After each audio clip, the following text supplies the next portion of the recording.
బాకీ న్యూస్ బులెటిన్లో ముందుగా హెడ్లైన్స్ చూద్దాం. అడ్వకేట్ కాజా మొయినుద్దీన్ హత్య, మాసబ్ ట్యాంక్లో కాజాను కారుతో ఢీకొట్టిన దుండగులు.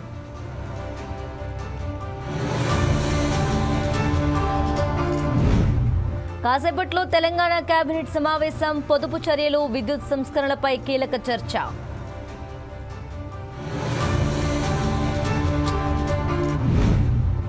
జులై నుంచి పూర్తి స్థాయిలో సంజీవిని పథకం అమలు, ప్రపంచ స్థాయి సేవలు అందిస్తామన్న సీఎం చంద్రబాబు.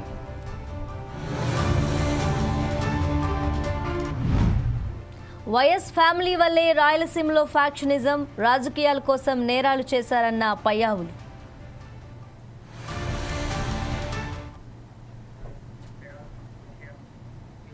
పవిత్ర పుణ్యక్షేత్రం యాదగిరిగుట్టపై సీఎం రేవంత్ రెడ్డి సంప్రదాయ వేద పాఠశాల భవనానికి శంకుస్థాపన చేశారు.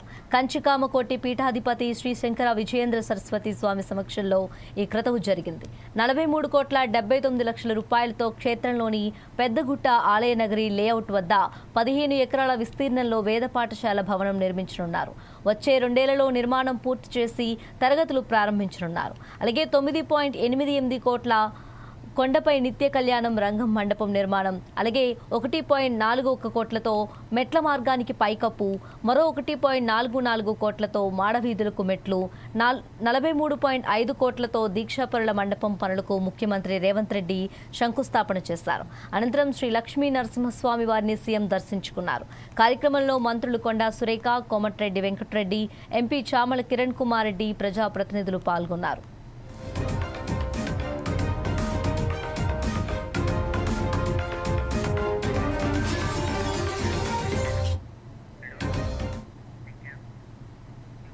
మాసబ్ ట్యాంక్ పరిధిలో దారుణం జరిగింది. న్యాయవాదిని దుండగులు కారుతో ఢీకొట్టి హతమార్చిన ఘటన కలకలం రేపింది. ఉదయం న్యాయవాది కాజా మొయినుద్దీన్ తన ఇంటి నుంచి బయటకు వచ్చి కారులో బయలుదేరుతున్న క్రమంలో వెనుక నుంచి మరో కారుతో ఢీకొట్టారు. దీంతో మొయినుద్దీన్కు తీవ్ర గాయాలయ్యాయి. వెంటనే స్థానికులు ఆసుపత్రికి తరలించారు. చికిత్స పొందుతూ మొయినుద్దీన్ మృతి చెందినట్టు పోలీసులు తెలిపారు. ఘటన అనంతరం నిందితులు అక్కడి నుంచి పరారయ్యారు. దుండగులు కారుతో ఢీకొట్టిన దృశ్యాలు సీసీ కెమెరాలో రికార్డయ్యాయి. ఘటనపై పోలీసులు కేసు నమోదు చేసి దర్యాప్తు చేస్తున్నారు.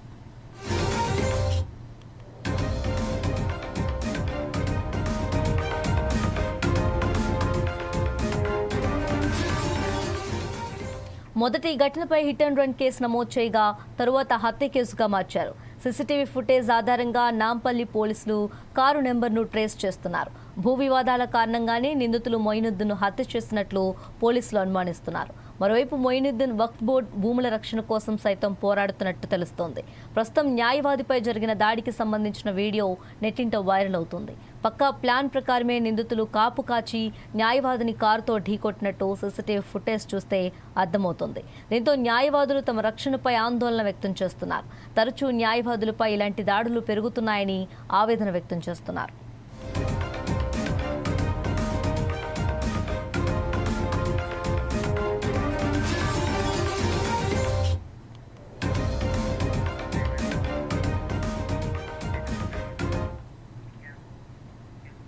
సమాజంలో జగన్ కుటుంబం నిందితులే కానీ బాధితులు ఎంతమాత్రం కాదని ఆర్థిక శాఖ మంత్రి పయ్యావుల కేశవ్ అన్నారు. నేరమయ్య రాజకీయాలు మొదలుపెట్టింది, కొనసాగిస్తున్నది జగన్ కుటుంబమేనని ఆరోపించారు. వైఎస్ కుటుంబంతోనే రాష్ట్రంలో ఫ్యాక్షన్ రాజకీయం మొదలైందన్నారు. కుటుంబాలు, వర్గాలకు మధ్య పరిమితమైన ఫ్యాక్షన్ను రాజకీయాల్లోకి విస్తరించింది జగన్ తాత రాజారెడ్డి అని ఆరోపించారు. రాజకీయాల్లో హింసను కొత్త పుంతలు తొక్కించిన కుటుంబం జగన్దని వ్యాఖ్యానించారు. గొడ్డలి పార్టీ వల్ల సమాజంలో తరాలు నష్టపోతున్నాయి కాబట్టే సమాజానికి ఆ పార్టీ హానికరమని గట్టిగా చెబుతున్నామన్నారు. శాంతి భద్రతలు, పరిశ్రమలు, రాజ్యాంగ వ్యవస్థలన్నిటి మీద గొడ్డలి వేటు వేసిన పార్టీ కాబట్టే జగన్ది గొడ్డలి పార్టీ అని మండిపడ్డారు. జగన్ తనంత మంచోడు లేడంటూ తనకు తాను సెల్ఫ్ సర్టిఫికేట్ ఇచ్చుకోవటం విడ్డూరమని వ్యాఖ్యానించారు. బాబాయ్ హత్య వెనుక ఎవరున్నారో జగన్ చెల్లి సహా రాష్ట్రంలో నిక్కర్ వేసుకున్న చిన్నపిల్లోడు కూడా చెబుతారన్నారని సెటార్లు వేశారు. ఈ ప్రజాస్వామ్యంలో మీరు ముద్దాయిలు, నిందితులు, నేరమయ రాజకీయాలకు పునాదులు వేసినటువంటి వ్యక్తులు.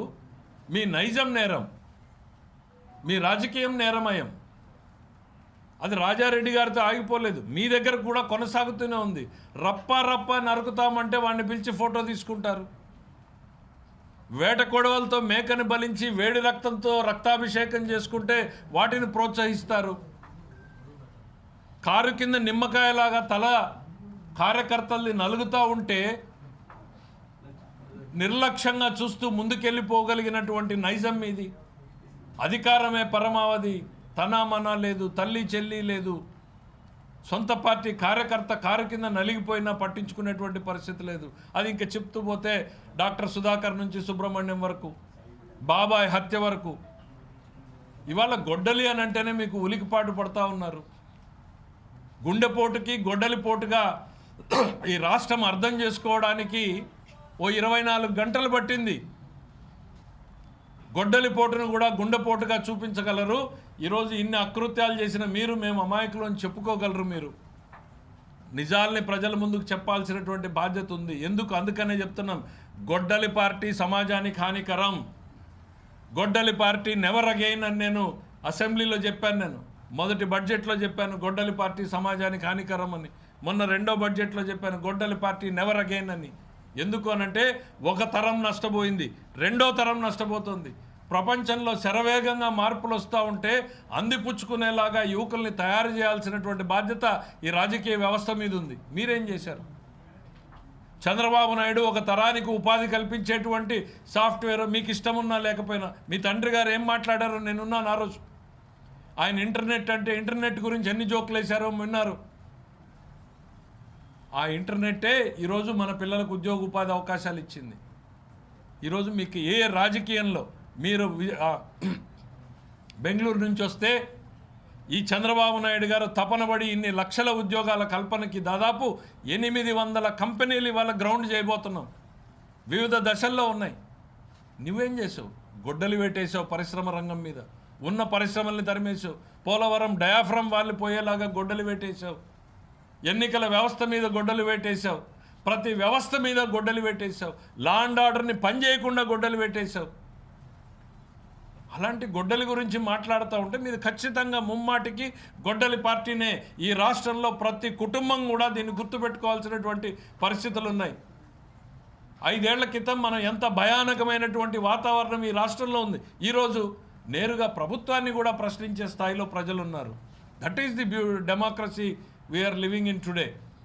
మీరు భయం అచ్చెన్న గారు అరెస్టు దగ్గర నుంచి చంద్రబాబు నాయుడు గారు అరెస్టు వరకు జరిగినటువంటి సంఘటనలు ఒక్కసారి చూస్తే, శుక్రవారం వచ్చిందంటే ఏ నాయకుడు అరెస్టు, శుక్రవారం వచ్చిందంటే ఏ పొక్లైన్లు ఏ ఇంటి మీద పడి ఎవడి ఇంటిని కూలుస్తారో తెలీదు. అదే పొక్లైన్లను మీరు కూల్చడానికి వాడితే అదే పొక్లైన్లో రాష్ట్రాన్ని నిర్మించడానికి ఈరోజు చంద్రబాబు నాయుడు వాడుతున్నారు. గుంటూరు నుంచి గూగుల్ దాకా ఏపీ అభివృద్ధిలో దూసుకుపోతుందన్నారు కేంద్ర సహాయ మంత్రి పెమ్మసాని చంద్రశేఖర్. 49.95 కోట్లతో నల్లపాడు బండారుపల్లి స్టేషన్ల మధ్య రోడ్ ఓవర్ బ్రిడ్జ్కి ఎమ్మెల్యే బూర్ల రామాంజనేయులతో కలిసి శంకుస్థాపన చేశారు. గత వైసీపీ పాలనలో కల్తీ మద్యం, గుంతల రోడ్లతో ప్రజలు అల్లాడిపోయారని, కూటమి ప్రభుత్వం అధికారంలోకి వచ్చిన 2.5 సంవత్సరాల్లోనే శరవేగంగా అభివృద్ధి జరుగుతుందన్నారు. చంద్రబాబు, పవన్ కళ్యాణ్ దూరదృష్టితో బీజేపీతో కలవటం వల్లనే ఈ అభివృద్ధి సాధ్యమైందని అన్నారు. అలాగే ఏడాది చివరికల్లా ప్రతి ఇంటికి మంచినీరు ఇవ్వటమే లక్ష్యంగా పనిచేస్తున్నామని కేంద్ర మంత్రి పెమ్మసాని చంద్రశేఖర్ పేర్కొన్నారు. రాయల్ ఎన్ఫీల్డ్ నుంచి రైల్వే ఓవర్ బ్రిడ్జిల దాకా, ఆర్సిలార్ మెటల్ స్టీల్ నుంచి అమరావతి నిర్మాణం దాకా చరిత్రలో ఏ రాష్ట్రంలో జరిగినటువంటి అభివృద్ధి 2 సంవత్సరాలలో ఈ కూటమి ప్రభుత్వం చేస్తుందని తెలియజేయడానికి గర్వపడతా ఉన్నాను నేను ఈ రోజున. ఎందుకంటే ఆ రోజు రాష్ట్రం విడిపోయినప్పుడు చాలా ఇబ్బందులతో మొదలయ్యాం. 5 సంవత్సరాల్లో రాష్ట్రం ముందుకు వెళ్ళింది. మళ్ళీ 5 సంవత్సరాలు ప్రభుత్వం మారిన తర్వాత మీరు చూశారు, ఎక్కడ పట్టినా కల్తీ లిక్కర్, గుంతలమయంతో ఉన్నటువంటి రోడ్లు, అభివృద్ధి లేని నిరాశ నిస్పృహలతో ఉద్యోగాలు లేని యువత. ఇలాంటి సమయంలో మళ్ళీ గుంటూరు ప్రాంత ప్రజలు, రాష్ట్ర ప్రజలు కూడా ఒక అద్భుతమైనటువంటి చారిత్రాత్మక తీర్పు ఇవ్వబట్టి ఈరోజు ఇక్కడ ఉన్నటువంటి ఎమ్మెల్యే గారు కానీ నేను కేంద్రంలో కానీ అయ్యేటువంటి అవకాశాన్ని మీరు ఇచ్చారు. మీరు ఇచ్చిన అవకాశాన్ని ఎప్పుడూ మర్చిపోకుండా ప్రతి నిమిషం కూడా ఈ పుట్టిన ప్రాంతానికి ఏ విధంగా చేయాలి, ఎలా చేయాలని చెప్పి నిరంతరం చేసినటువంటి కృషే ఈరోజు జరుగుతున్నటువంటి శంకుస్థాపన. మీరు ఎందుకంటే ఇందులో చాలామంది కృతజ్ఞతలు చెప్పాలి. మొదటిగా నన్ను ప్రోత్సహించి అవకాశం కల్పించినటువంటి మా ముఖ్యమంత్రి శ్రీ నారా చంద్రబాబు నాయుడు గారు కానీ, వెన్నుతట్టి నడిపించినటువంటి పవన్ కళ్యాణ్ గారు కానీ, మమ్మల్ని నమ్మి పదవిచ్చినటువంటి ప్రధానమంత్రి మోదీ గారు కానీ, అదేవిధంగా ఏ రాష్ట్రంలో ఏ పార్లమెంటు సెగ్మెంట్లో లేని విధంగా అడిగిన వెంటనే 7 ROBలు శాంక్షన్ చేసినటువంటి రైల్వే శాఖ మంత్రులు అశ్విని వైష్ణవ్ గారు కానీ, సోమన్న గారికి కూడా నేను మనస్ఫూర్తిగా ధన్యవాదాలు తెలుపుతా ఉన్నాను.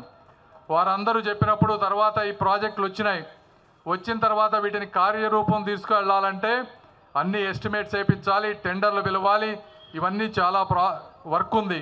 అదే ఇక్కడ ఉన్నటువంటి రైల్వే అధికారుల్లో కూడా స్టాఫ్ అంతగా ఎక్కువగా లేకపోయినా కూడా వాళ్ళు సహకరించి ఈరోజు ఇది మన 3వ బ్రిడ్జ్ శంకుస్థాపన చేసుకుంటా ఉన్నాం. రేపు మంగళగిరిలో ఇంకొక వారంలో 4వది మనం శంకుస్థాపన చేయబోతా ఉన్నాం. తర్వాత ఇన్నర్ రింగ్ రోడ్డుది టెండర్కి వెళ్తూ ఉంది, అది కూడా 2 నెలల్లో అది శంకుస్థాపన చేస్తాం. తర్వాత శ్యామలా నగర్ది ఇంకో 2 నెలల తర్వాత ల్యాండ్ ఎక్విజిషన్ అయ్యాక అవి కూడా చేస్తాం. అంటే వచ్చిన 2-2.5 సంవత్సరాల్లో దాదాపు 5 రైల్వే ఓవర్ బ్రిడ్జ్లు తీసుకురావటమే కాకుండా టెండర్లు కంప్లీట్ చేసి వీటిని తీసుకొస్తా ఉన్నాం. అదేవిధంగా మీరు ఇప్పుడు ఇక్కడ నందివెలుగు బ్రిడ్జ్ ఉంటే అది కూడా ఇంకొక 2 నెలల్లో కంప్లీట్ అయిపోతూ ఉంది. అంటే బ్రిడ్జ్లు ఎక్కడ కూడా మీరు ఎక్కడైనా చూడండి ఈ దేశంలో ఏ రాష్ట్రంలో కానీ ఏ ప్రాంతంలో కానీ ఇంత స్పీడ్గా జరుగుతున్నటువంటి వర్క్ ఈ గుంటూరు పార్లమెంట్లో జరుగుతుందని మీ అందరూ తెలుసుకోవాలి. కేంద్ర సహాయ మంత్రి పెమ్మసాని చంద్రశేఖర్ గుంటూరు జిల్లాలో పర్యటించారు. ఈ సందర్భంగా శంకర్ విలాస్ బ్రిడ్జ్ నిర్మాణ పనులను కేంద్ర మంత్రి పెమ్మసాని, మాజీ మేయర్ కోవెలమూడి రవీంద్ర పరిశీలించారు. అనంతరం కేంద్ర మంత్రి మాట్లాడుతూ 2027 నాటికి శంకర్ విలాస్ బ్రిడ్జ్ పూర్తవుతుందని తెలిపారు. మొత్తం 6 పిల్లర్ క్యాప్స్ పెట్టారని చెప్పారు. బీహార్ ఎన్నికల వల్ల కార్మికులు అందుబాటులో లేక 20 రోజులు బ్రిడ్జి పనులు ఆలస్యంగా జరిగాయని వివరించారు. ఇప్పటి నుంచి బ్రిడ్జి పనులను 70 మంది కార్మికులతో శరవేగంగా జరుగుతున్నాయని కేంద్ర మంత్రి తెలిపారు. వర్షాకాలం సమయానికి 30 పిల్లర్లకు ఫౌండేషన్ పనులు పూర్తయ్యాయన్నారు. మిగిలిన వాటిని కూడా త్వరితగిన పనులు పూర్తవుతాయని చెప్పారు. మాజీ సీఎం వైఎస్ జగన్ రెడ్డి వ్యాఖ్యలను పట్టించుకునే అవసరం లేదని కేంద్ర మంత్రి పెమ్మసాని చంద్రశేఖర్ పేర్కొన్నారు. 2027 జూలైకి శంకర్ విలాస్ బ్రిడ్జ్ అయ్యే విధంగా రెగ్యులర్గా రివ్యూస్ తీసుకొని అడ్డంకులు ఎక్కడ ఉన్నాయో అవన్నీ తొలగించే ప్రయత్నంలో ఉన్నాం. ఇప్పుడు దాదాపుగా 38 ఫౌండేషన్స్లో 30 అయిపోయినాయి, 2 ప్రోగ్రెస్లో ఉన్నాయి, ఒక 6 స్టార్ట్ అవ్వలేదు. అవి రైల్వే స్మాల్ ఇష్యూస్ ఉండటం వల్ల అవి కూడా అన్నీ క్లియర్ చేస్తున్నారు, అవి కూడా త్వరలో స్టార్ట్ అవుతాయి. ఈ ఫౌండేషన్స్తో పాటు ఇప్పుడు మీరు చూస్తే 3 పిల్లర్ క్యాప్స్ అయినాయి, ఇటు ఒక 3 ఈరోజు మళ్ళీ స్టార్ట్ చేయబోతా ఉన్నారు.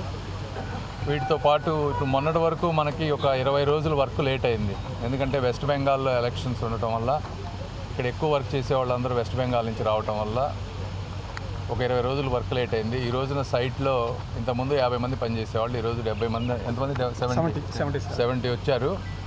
ఇంకొక వారం రోజుల్లో ఇంకొక 30 to 40 వస్తారు కదా, 100 మినిమం 100 మెంబర్స్ ఉండే విధంగా చూసుకొని, ఎండలు కూడా ఎక్కువ ఉన్నాయి, మార్నింగ్ ఈవినింగ్ షిఫ్ట్స్లో సాధ్యమైనంత తొందరగా ఇది కంప్లీట్ చేసే విధంగా ప్రయత్నం చేస్తాం.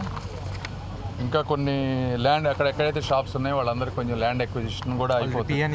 పిఎన్ ఇచ్చేసారు, అది కూడా ఇంకొక 1.5 మంత్లో ఒక కొలిక్కి వస్తుంది ల్యాండ్ ఎక్విజిషన్ కూడా. అయితే అది బ్రిడ్జికి ఏమి అడ్డంకు కాదు, కానీ పక్కన సర్వీస్ రోడ్లకి వీటికి ఇబ్బంది అవుతుంది. బట్ ఏదేమైనప్పటికీ అనుకున్న టైం ప్రకారం వచ్చే సంవత్సరం జూలై 2027కి ఎట్టి పరిస్థితుల్లో కంప్లీట్ చేసే విధంగా అందరినీ కోఆర్డినేట్ చేసుకొని, ఇక్కడేం డిపార్ట్మెంట్ పర్మిషన్ ఏం పెండింగ్ లేదు, అది వితిన్ 24 అవర్స్లో ఇస్తారు. అదంతా మన కమిషనర్ చేతుల్లోనే ఉంటుంది కాబట్టి ఇబ్బంది అండి. వర్షాకాలం వస్తుంది కదా, దానికి అందుకే ఫౌండేషన్స్ అయిపోతే వర్షాకాలం వచ్చినా మనకు పెద్దగా ఇబ్బంది ఉండదు. మనకి 6 ఫౌండేషన్స్ ఏదైతే ఉన్నాయో అవి రైల్వేకి అటు ఇటు రావాల్సినవి, వాళ్ళు కొంచెం ఎక్కువ టైం తీసుకొని ఇవన్నీ చేయడం వల్ల అది లేట్ అయింది. ఇప్పుడు అవి కూడా పర్మిషన్స్ వచ్చేసినాయి, అవి కూడా స్టార్ట్ చేస్తారు. ఈ 1 మంత్లో కనుక అవి కనుక కంప్లీట్ చేసుకోగలిగితే మనం సైమల్టేనియస్గా మీరు అర్థం చేసుకో, ఆ ఫౌండేషన్స్తో పాటు ఈ వర్క్ కూడా అన్నీ ఇక్కడ నుంచి సైమల్టేనియస్గా జరుగుతాయి. ఒకసారి క్యాప్స్ వేసిన వాటికి ఇవి చేయటం, అదేవిధంగా గడ్డర్లు అవన్నీ కూడా ఇక్కడ వచ్చి క్యాస్టింగ్ చేసే కన్నా ఇక్కడ ల్యాండ్ కావాలని అడిగారు చుట్టుపక్కల, అక్కడ ప్రీ క్యాస్ట్ చేసుకొని వచ్చి పెట్టే విధంగా కొన్ని ప్లాన్ చేస్తూ ఉన్నాం. దానికి కూడా ఇప్పుడు మన సరస్ మేళాకి మనకు ల్యాండ్ ఇచ్చిన వాళ్ళని అడిగాం, వాళ్ళు ఒప్పుకున్నారు. సో అక్కడ వాళ్ళు ఇమీడియట్గా అక్కడ వర్క్ చేసుకొని అవి ఇవి అన్నీ సైమల్టేనియస్ చేసుకుని, ఏదైనా జూలై అన్ని వర్షాలు అక్కడక్కడ షార్టేజ్ ఎలక్షన్స్ కానీ రకరకాల వెదర్కు సహకరించి ఇవన్నిటి దృష్టిలో పెట్టుకొని వచ్చే సంవత్సరం జూలై కల్లా చేస్తామని చెప్పాం. అవసరమైతే ఒక నెల ముందే ఉంటుంది తప్పించి ఇటు పరిస్థితుల్లో లేట్ కాకుండా చేస్తాం. స్వచ్ఛాంధ్రకు ప్రజల భాగస్వామ్యం అవసరమని ఏపీ మున్సిపల్ శాఖ మంత్రి నారాయణ వ్యాఖ్యానించారు. ప్రజల భాగస్వామ్యం లేకుండా 100% స్వచ్ఛాంధ్రాన్ని సాధించలేమని పేర్కొన్నారు. ఈ రోజు నుంచి ఒక రాష్ట్రం ఒక పరిశుభ్రత లక్ష్యం నినాదంతో ఏపీ వ్యాప్తంగా ఆపరేషన్ క్లీన్ స్వీప్ కు ఏపీ ప్రభుత్వం పిలుపునిచ్చింది. విజయవాడ మున్సిపల్ కార్పొరేషన్ ఆధ్వర్యంలో జరిగిన కార్యక్రమంలో మంత్రి నారాయణ పాల్గొన్నారు. అనంతరం ఆయన మాట్లాడుతూ ఏపీలో 4 వారాల పాటు ఈ కార్యక్రమం చేయాలని నిర్ణయించామని తెలిపారు. మొదటి వారంలో రోడ్లు, ప్రజలు ఉండే ప్రాంతాలను పరిశుభ్రం చేస్తామని వెల్లడించారు. తర్వాత 2వ వారం కాలువలన్నింటినీ క్లీనింగ్ చేసే దాంట్లో 1 వారం పాటు ప్రజల భాగస్వాములవుతామని చెప్పుకొచ్చారు. 3వ వారం ఇల్లు, కమర్షియల్ ఇన్స్టిట్యూట్స్ ఏదైనా చెత్త ఉందో దాన్ని సెగ్రిగేషన్ చేసే దాంట్లో భాగస్వాములు అవుతామని తెలిపారు. 4వ వారం పబ్లిక్ టాయిలెట్స్ దాని పరిశుభ్రతలో పాల్గొంటామని అన్నారు. ఇలా 4 వారాల పాటు ఈ కార్యక్రమం జరిగే విధంగా ప్రజల్లో అవగాహన తీసుకువస్తామని చెప్పుకొచ్చారు. ఒక నెల పాటు అంటే 4 వారాలు ఈ కార్యక్రమం చేయాలని ఈరోజు మున్సిపల్ శాఖ నిర్ణయించి ఈరోజు ప్రారంభించడం జరిగింది. ఇది 4 వారాల పాటు ఈ కార్యక్రమం జరుగుతుంది. మొదటి వారంలో రోడ్లు, పబ్లిక్ ప్లేసెస్ని క్లీన్ చేసే దాంట్లో పూర్తిగా వారం పాటు ఇన్వాల్వ్ కావటం, తర్వాత 2వ వారం ఏదైతే కాలువలు ఉన్నాయో ఆ కాలువలన్నింటినీ క్లీనింగ్ చేసే దాంట్లో 1 వారం పాటు పబ్లిక్ కూడా ఇన్వాల్వ్ కావటం, ఇక్కడ మెయిన్గా పబ్లిక్. 3వ వారం ఇల్లు, కమర్షియల్ ఇచ్చే ఏదైతే చెత్త ఉందని సెగ్రిగేషన్ చేసే దాంట్లో ఇన్వాల్వ్ కావటం, 4వ వారం పబ్లిక్ టాయిలెట్స్ దాని క్లీనింగ్ లిస్ట్లో ఇన్వాల్వ్ కావటం. ఈ విధంగా 4 వారాల పాటు ఈ కార్యక్రమం జరిగేటట్టుగా ఒక పబ్లిక్ అవేర్నెస్ తీసుకురావటం. ఎందుకంటే శానిటేషన్ బాగుండాలంటే కేవలం ప్రభుత్వం ఒకటే కాదు, ప్రజల భాగస్వామ్యం కావాలి, ప్రజలందరూ ఇన్వాల్వ్ కావాలని స్వయాన మన ముఖ్యమంత్రి గారు స్వచ్ఛంద కార్యక్రమాన్ని ప్రారంభించి 2024 అక్టోబర్ 2వ తేదీ మచిలీపట్నంలో స్టార్ట్ చేశారు. ప్రతి 3వ శనివారం వారు ఒకరోజు యాక్చువల్గా దీనికోసం స్పెండ్ చేస్తున్నారు. ఒక్కొక్క నెలలో ఒక్కొక్క జిల్లాకు పోవటం, ఆ జిల్లాలో ఈ స్వచ్ఛాంధ్ర కార్యక్రమాన్ని వారే నిర్వహిస్తున్నారు. దాని మెయిన్ ఉద్దేశం ఏంటంటే ప్రజల్లో అవేర్నెస్ రావాలి. ప్రజల్లో అవేర్నెస్ ఇచ్చినప్పుడు ఈ యొక్క స్వచ్ఛాంధ్ర కార్యక్రమం ఎంతో బాగా జరుగుతున్న ఉద్దేశంతో ఈరోజు ఈ రాష్ట్రంలో గవర్నర్ ముఖ్యమంత్రి గారు చేస్తున్నారు. దానిలో భాగంగానే ఈ నెల అంటే వచ్చే నెల 20వ తేదీ వరకు ఈ కార్యక్రమం 4 వారాల పాటు జరగాలని మున్సిపల్ శాఖ నిర్ణయించడం. ఈరోజు రాష్ట్రంలో ఉన్న 123 మున్సిపాలిటీస్లో ఈ కార్యక్రమాన్ని స్టార్ట్ చేశారు. ఒక రాష్ట్రం ఒక పరిశుభ్రత లక్ష్యం నినాదంతో ఏపీ వ్యాప్తంగా ఆపరేషన్ క్లీన్ స్వీప్ కు ఏపీ ప్రభుత్వం పిలుపునిచ్చింది. దీంతో నెల్లూరు ఏసీ సుబ్బారెడ్డి స్టేడియంలో ఆపరేషన్ క్లీన్ స్వీప్ కార్యక్రమం నిర్వహించారు. ఏపీలో 4 వారాల పాటు ఈ కార్యక్రమం చేయాలని నిర్ణయించామని తెలిపారు. మొదటి వారంలో రోడ్లు, ప్రజలు ఉండే ప్రాంతాలను పరిశుభ్రం చేస్తామని వెల్లడించారు. తర్వాత 2వ వారంలో కాలువలన్నింటినీ క్లీనింగ్ చేసే దాంట్లో 1 వారం పాటు ప్రజల భాగస్వాములు అవుతామని చెప్పుకొచ్చారు. 3వ వారం ఇల్లు, కమర్షియల్ ఇన్స్టిట్యూట్స్ ఏదైనా చెత్త ఉందో దాన్ని సెగ్రిగేషన్ చేసే దాంట్లో భాగస్వాములు అవుతామని తెలిపారు. 4వ వారం పబ్లిక్ టాయిలెట్స్ దాని పరిశుభ్రతలో పాల్గొంటామని అన్నారు. ఇలా 4 వారాల పాటు ఈ కార్యక్రమం జరిగే విధంగా ప్రజల్లో అవగాహన తీసుకువస్తామని చెప్పుకొచ్చారు.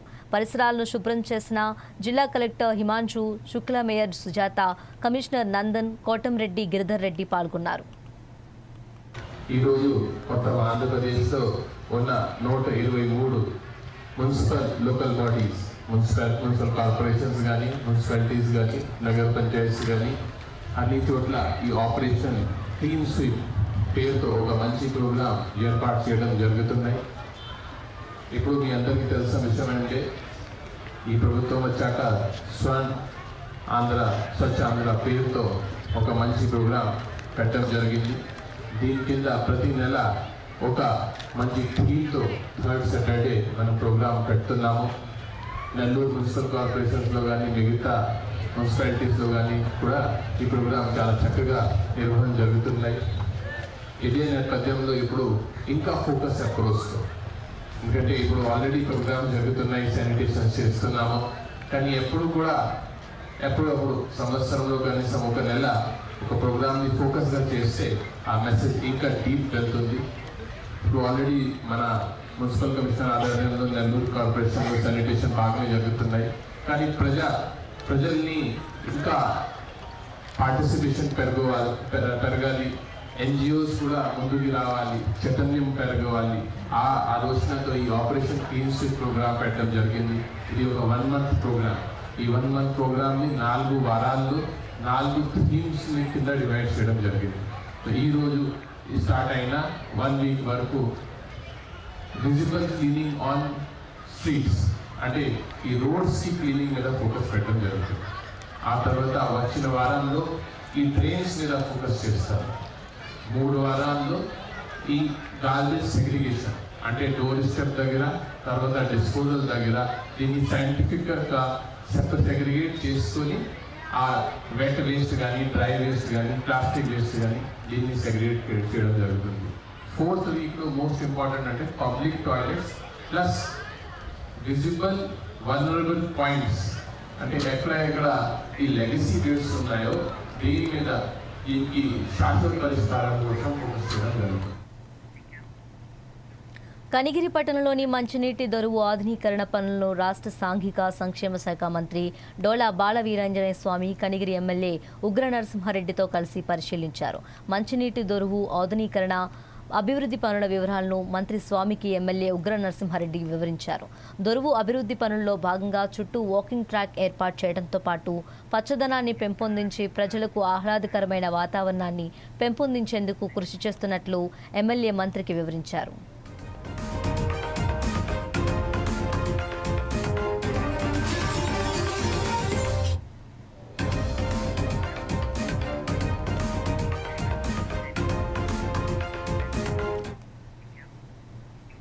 పరిశుభ్రమైన ఆంధ్రప్రదేశ్, ఆరోగ్యకరమైన సమాజమే లక్ష్యంగా కూటమి ప్రభుత్వం ప్రతిష్టాత్మకంగా చేపట్టిన స్వచ్ఛాంధ్ర స్వర్ణాంధ్ర కార్యక్రమం మార్కాపురం జిల్లా కనిగిరిలో ఘనంగా నిర్వహించబడింది. ఈ కార్యక్రమానికి రాష్ట్ర సాంఘిక సంక్షేమ శాఖ మంత్రి డోలా బాల వీరాంజనేయ స్వామి హాజరయ్యారు. స్థానిక ఎమ్మెల్యే, టీడీపీ ఒంగోలు పార్లమెంట్ అధ్యక్షులు డాక్టర్ ముక్కు ఉగ్ర నరసింహారెడ్డితో కలిసి క్లీన్ స్వీప్ ప్రచారాన్ని ప్రారంభించారు. పరిసరాల పరిశుభ్రత కేవలం పారిశుద్ధ కార్మికుల బాధ్యత మాత్రమే కాదని, బాధ్యతాయుతమైన పౌరులుగా ప్రజాప్రతినిధులు, ఉన్నతాధికారులు కూడా భాగస్వాములు కావాలని మంత్రి పిలుపునిచ్చారు. ఇందులో భాగంగా మంత్రి బాల వీరాంజనేయ స్వామి, ఎమ్మెల్యే ముక్కు నరసింహారెడ్డి స్వయంగా చేతులతో చీపుర్లు పట్టి ఆర్టీసీ డిపో పరిసరాలను ఊడ్చి శుభ్రం చేశారు. ప్రజా రవాణా వ్యవస్థకు కేంద్రాలైన ఆర్టీసీ డిపోలు, బస్టాండ్లను పరిశుభ్రంగా ఉంచడం ద్వారా ప్రయాణికులకు ఆరోగ్యకరమైన వాతావరణాన్ని అందించవచ్చన్నారు. గత ప్రభుత్వాలు ఎక్కడంటే అక్కడ చెత్తని డంపు చేసి ఒక వారసత్వ సంపదగా మనకి ఇచ్చిన పరిస్థితుల్లో ఈ 20 నెలల్లో ప్రతి నెల 3వ శనివారం స్వర్ణాంధ్ర స్వచ్ఛాంధ్ర కార్యక్రమం కింద మనం క్లీన్ అండ్ క్లీన్ కార్యక్రమాలు చేసుకుంటూ వచ్చాము. ఇప్పుడు వినూత్నంగా ఒక నెల రోజుల పాటు క్లీన్ అండ్ స్వీప్ అనే ప్రోగ్రాం తీసుకొని పట్టణాలు నిన్న అంటే మే 22 నుంచి జూన్ 20 వరకు ఈ కార్యక్రమాన్ని చేపడుతున్నాం. కంప్లీట్గా డ్రైన్స్ క్లీనేజ్ కావచ్చు, రోడ్లు క్లీనింగ్ కావచ్చు, ఎక్కడైనా కానీ కార్నర్ ప్లేస్లో ఉన్నటువంటి చెత్తను కూడా మొత్తం వెలికి తీసి బయటకు తరలించి ఈ ప్రతి నగరాన్ని, గ్రామాలను కూడా, ప్రతి నగరాలు కూడా శుభ్రంగా చేయాలని ఒక నెల రోజుల కార్యక్రమం తీసుకోవడం జరిగింది. ఈరోజు కనిగిరిలో ఆర్టీసీ బస్టాండ్ ఆవరణలో క్లీన్ అండ్ స్వీప్ కార్యక్రమాన్ని చేయడానికి ఈరోజు శాసనసభ్యులు ఉగ్ర నరసింహారెడ్డి గారితో పాటు మన కమిషనరు, డిఎం, మిగిలిన మా క్యాడర్తో అందరితో కూడా ఈరోజు పాల్గొనడం జరిగింది. ఒక మహోన్నత లక్ష్యంతో స్వర్ణాంధ్ర స్వచ్ఛాంధ్ర సాధించాలంటే మన వార్డు, మన వీధి, మన గ్రామం, మన నగరం, మన ప్రాంతం అనే విధంగా తీసుకుంటూ ముందుకు పోవాల్సిన పరిస్థితులు వచ్చాయి. గతంలో చెత్త మీద కూడా పనులు వేస్తుంటే చెత్త ప్రభుత్వాన్ని ప్రజలు తరవేసిన పరిస్థితులు. అలాంటి పరిస్థితుల్లో ప్రజలు స్వచ్ఛందంగా భాగస్వాములై ఒక ప్రణాళికాబద్ధంగా మన గ్రామాల్ని పరిశుభ్రంగా ఉంచుకోవాలనే లక్ష్యంతో ముందుకు మన పట్టణాలని మనం చూసాం. జాతీయ స్థాయిలో 5 గ్రామాలకి మనకి ఉత్తమ పంచాయతీలు క్లీన్ అండ్ గ్రీన్లో మనకు అవార్డ్స్ రావడం కూడా చాలా సంతోషదాయకమైన పరిస్థితి. గౌరవ ముఖ్యమంత్రి ఇప్పుడే కాదు, ఇంతకుముందు జన్మభూమి ప్రోగ్రాం అప్పుడు కావచ్చు, అంతకుముందు 14-19 ఉన్నప్పుడు కావచ్చు, ఎప్పుడూ కూడా క్లీన్ అండ్ గ్రీన్కి వాళ్ళు ప్రథమ ప్రాధాన్యత ఇస్తూ ప్రజల ఆరోగ్యము, ప్రజలకి ఆనందంగా ఉండాలి, సంతోషంగా ఉండాలి, స్వర్ణ ఆంధ్రప్రదేశ్ సాధన లక్ష్యంగా ఇవన్నీ కూడా ఒక భాగస్వామ్యంగా మనం ముందుకెళ్తున్నాం. ఈరోజు చూస్తాం విపరీతమైనటువంటి ఎండలు. వీటి నుంచి అధిగమించాలి అంటే కూడా ఆ చెట్లను పెంచి మన వాతావరణాన్ని కూడా మనం సంరక్షించుకోవాల్సిన అవసరం ఉంది. భావితరాలకి మెరుగైనటువంటి ప్రకృతిని సంపదని అందించాల్సిన బాధ్యత మన మీద ఉందని చెప్పి తెలియజేసుకుంటూ అందరూ కూడా కంకణబద్దులై ఈ కనిగిరి కాదు, ఈరోజు కనిగిరిలో ఉన్నటువంటి కనిగిరి నగరాన్ని క్లీన్ సిటీగా తీర్చిదిద్దడంలో మీ సహకారం కావాలని చెప్పి కోరుకుంటున్నాను. ప్రకాశం జిల్లా అద్దంకి నియోజకవర్గ పరిధిలోని సంతమాగులూరులో మంత్రి గొట్టిపాటి రవికుమార్ పర్యటించారు. పుట్టావారిపాలెం క్యాంప్ కార్యాలయంలో సీఎంఆర్ఎఫ్ 62 లక్షల రూపాయల చెక్కులను 140 మంది లబ్ధిదారులకు మంత్రి గొట్టిపాటి అందజేశారు. పేదల సంక్షేమమే పరమావధిగా సీఎం చంద్రబాబు నాయకత్వంలోని కూటమి ప్రభుత్వం పనిచేస్తుందన్నారు. విద్యా వైద్యానికి కూటమి ప్రభుత్వం పెద్ద మొత్తంలో నిధులు వెచ్చిస్తుందని తెలిపారు. నిరుపేదలకు ముఖ్యమంత్రి సహాయ నిధి నిధులు పంపిణీ ఆర్థిక భరోసాను అందిస్తుందన్నారు మంత్రి గొట్టిపాటి రవికుమార్.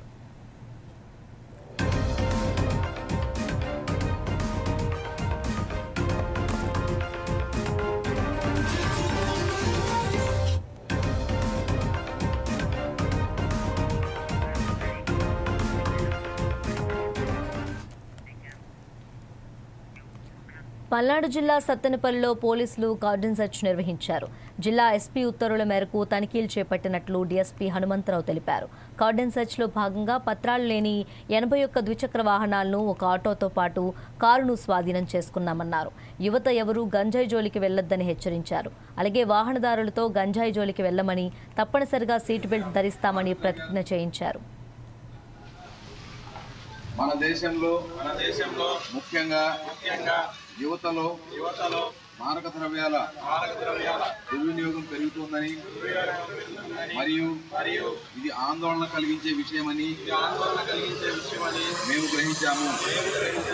మారక ద్రవ్యాల దుర్వినియోగాన్ని అరికట్టేందుకు సహకరిస్తామని ప్రతిజ్ఞ చేస్తున్నాం. ప్రతిజ్ఞ. ఈరోజు మా పల్నాడు జిల్లా ఎస్పీ గారి ఆదేశానుసారం ఈ సత్తెనపల్లి టౌన్లోని కొత్తపేట పరిధిలో ముందుగా ఉన్న సమాచారం మేరకు ఆ కార్డన్ సెర్చ్ ఆపరేషన్ సుమారు 110 మంది ఆఫీసర్లు మండతో ప్రతి ఈ వార్డులు 2 వార్డులు ఉన్నాయి. ఇక్కడ ఈ 2 వార్డుల్లో ఉన్నటువంటి ప్రతి ఇల్లు కూడా సెర్చ్ చేయడం జరిగింది. ఆ సెర్చ్లో భాగంగా సుమారు 81 రికార్డులెస్ 2 వీలర్ వెహికల్స్, అలాగే ఒక కారు, ఒక ఆటో సీజ్ చేయడం జరిగింది. ఈ సీజ్ చేసిన 81 మోటార్ సైకిళ్ళు, కారు, ఆటో వాళ్ళు ఎవరైనా సాయంత్రంలోపు రికార్డ్స్ కనుక ఉంటే తీసుకొచ్చి పోలీస్ స్టేషన్లో చూపించినట్టయితే వాటిని వెరిఫై చేసి పంపిస్తాము. ఈరోజు చూపించకపోతే సోమవారం కోర్టులో పెట్టడం జరుగుతుంది. అన్ని వెహికల్స్ దొంగ బండ్లుగా పరిగణించి, ఆ బండి కొన్ని పేర్లు లేని, నేమ్స్ లేని, అడ్రస్ లేని ఉన్నాయి బండ్లు. ఆ బండికి సమాధానం ఆ పర్సనే చెప్పాలి. కాకపోతే ముఖ్యంగా ఈ పట్టణంలో ఈ ప్రాంతం ఎందుకు ఎన్నుకోవడం జరిగిందంటే, రీసెంట్గా మీకు తెలుసు నాగన్నకుంట అనే ఏరియాలో కూడా చేయడం జరిగింది. ఇది 2వ ప్లేసు. ఇంతకుముందు రంగా కాలనీలో చేశాము. ఇక్కడ ముఖ్యంగా విరివిగా గంజాయి అమ్మేవాళ్ళు ఉన్నారు. గంజాయి రవాణా చేస్తున్నారు. ఇక్కడి నుంచి వీళ్ళు ఎక్కడి నుంచో తీసుకొస్తారు. చిన్న చిన్న పొట్లాలు కలిపి టౌన్లో కాలేజీలకి, పిల్లలకి, తాగేటువంటి వాళ్ళకి, అవసరమైన వాళ్ళకి అమ్ముతూ ఉన్నారు. అది చాలా దుర్మార్గమైన చర్య. మేము ఇంతగా చెప్తున్నా సరే అది అలాగే చేస్తూ ఉన్నారు. సో ఇది మనం కట్టడి చేయాలి, దాన్ని రూపుమాపాలి అంటే మీ అందరి సహకారం అవసరం. అదేవిధంగా పట్టణంలో అక్కడక్కడ గ్యాంబ్లింగ్లు అవుతున్నాయి. గ్యాంబ్లింగ్లకు సంబంధించి కానీ ఏదైనా ఈ కోళ్ల పందాలు కానీ లేదా ఇతర అసాంఘిక కార్యక్రమాలు ఏమున్నా సరే మీరు మాకు తెలియజేస్తే సీఏ గారికి తెలియజేయండి, పట్టణ పోలీస్ స్టేషన్కి చేయండి. అవి 2 లేకపోతే మీ దగ్గర 112 112 ఈ నెంబర్కి మీ ఫోన్ నుంచి ఇంట్లో నుంచి డయల్ చేస్తే చాలు. మీరు చెప్పే ప్లేస్కి 10 నిమిషాల్లో పోలీసు వస్తారు, 10 నిమిషాలు. సో ఆ నంబర్ ఉపయోగించుకొని ఎలాంటి అసాంఘిక కార్యక్రమాలు జరగకుండా పోలీసు వారికి సహకరించండి. అదేవిధంగా పట్టణంలో చూస్తున్నాం, మేము ఎప్పటి నుంచో చెప్తున్నాం, దాదాపు 1 year నుంచి 1 year కింద మీటింగ్ పెట్టాము. హెల్మెట్ మీద డ్రైవ్ చేశాము, ర్యాలీలు చేశాము. అందరు అధికారులు వచ్చి చెప్పారు మీటింగ్లు, ఒకరు కూడా హెల్మెట్ పెట్టలేదు. హెల్మెట్ ఖచ్చితంగా ధరించాలి. మీరు 2-wheeler తీస్తేనే హెల్మెట్ పెట్టుకొని టౌన్లోకి రావాలి. పల్నాడు జిల్లా వ్యాప్తంగా పరిశుభ్రతకు ప్రత్యేక చర్యలు చేపడుతున్నామని ఇన్ఛార్జ్ కలెక్టర్ సంజనా సింహ తెలిపారు. చెత్త ఎక్కువగా పేరుకుపోయిన ప్రాంతాలు, రహదారులను రెడ్ జోన్, ఎల్లో జోన్లుగా గుర్తించి వారం రోజుల వ్యవధిలో పూర్తి స్థాయిలో శుభ్రపరిచే ఆపరేషన్ క్లీన్ స్వీప్ కార్యక్రమం నిర్వహిస్తున్నామని చెప్పారు. ప్రజలు కూడా పరిసరాలను పరిశుభ్రంగా ఉంచడంలో సహకరించాలని కోరారు.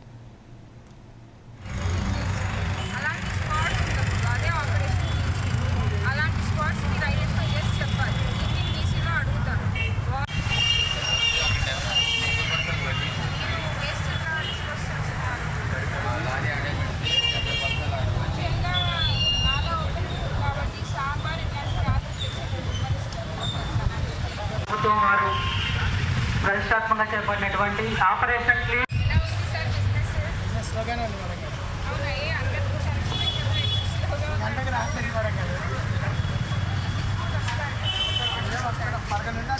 ఉంటుంది. మళ్ళీ సాయంత్రం 6 రాత్రికి అంతా ఖాళీ చేసుకున్నప్పుడు వేస్ట్ ఎట్లా పడేస్తారు? డస్ట్బిన్ వేస్తామండి. అక్కడ ఉంటున్నారు క్లీన్గా మన సిటీ ఉండడానికి 4 weeks అంటే 4 వారాలకి ఆపరేషన్ క్లీన్ స్వీప్ అని ఒకటి స్టార్ట్ చేశాం.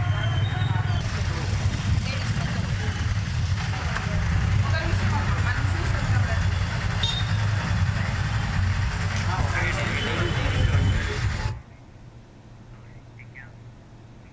ఇవి bulletin updates. Keep watching 4 Sides TV.